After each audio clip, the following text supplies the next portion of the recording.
Dans le cadre du projet d'extension de la ville d'Abidjan, le ministre de la Ville, François Albert Amichia, a effectué ce jour une visite technique des promotions immobilières de la sous-préfecture de Songon, future ville de la banlieue abidjanaise. Yeli Traoré, Harouna Zeba. Commune de Songon, à l'ouest d'Abidjan. C'est là que le ministre de la Ville a effectué une visite technique pour passer en revue les projets des promotions immobilières. Ces projets, initiés par le gouvernement et la mairie, rentrent dans le cadre du décongestionnement de la ville d'Abidjan. Le maire de la commune salue cette visite qui constitue un encouragement pour sa municipalité. Je voudrais déjà remercier le ministre de la Ville, mon aîné Amichia, d'être passé nous saluer. À chaque fois qu'un ministre passe dans notre ville, ça nous donne l'occasion de remettre Songon dans l'agenda du gouvernement. Il vient apporter un éclairage particulier. Au lieu en plus de s'occuper de la problématique logistique de l'achèvement des chantiers immobiliers, il pose le problème de la qualité de vie, de la durabilité de la vie dans ces chantiers, dans ces cités-là.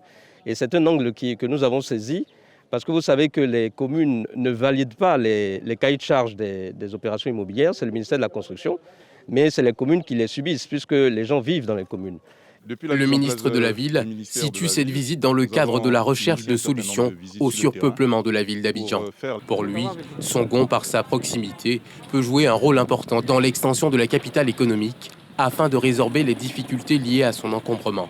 Depuis la mise en place du ministère de la Ville, nous avons initié un certain nombre de visites sur le terrain pour faire l'état de lieux de certaines villes et faire des propositions, des recommandations aux gestionnaires de cités ou même à l'État.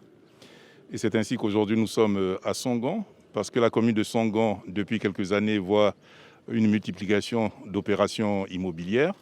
Et nous voulions savoir si cela s'intègre dans le schéma directeur, dans le plan de la commune de Songon, et surtout si tout cela répond aux critères d'une ville durable, d'une ville nouvelle. L'actualité aujourd'hui nous interpelle.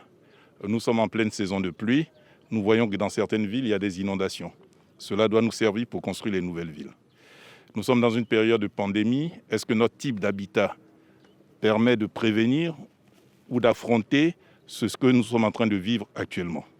C'est face au constat de la poussée démographique de la ville d'Abidjan et des nombreux phénomènes liés à cet état de fait que le ministre de la Ville encourage et appuie les projets comme ceux initiés par la commune de Songon, afin de permettre une meilleure oxygénation de la ville d'Abidjan, qui étouffe sous le poids de ses plus de 6 millions d'habitants.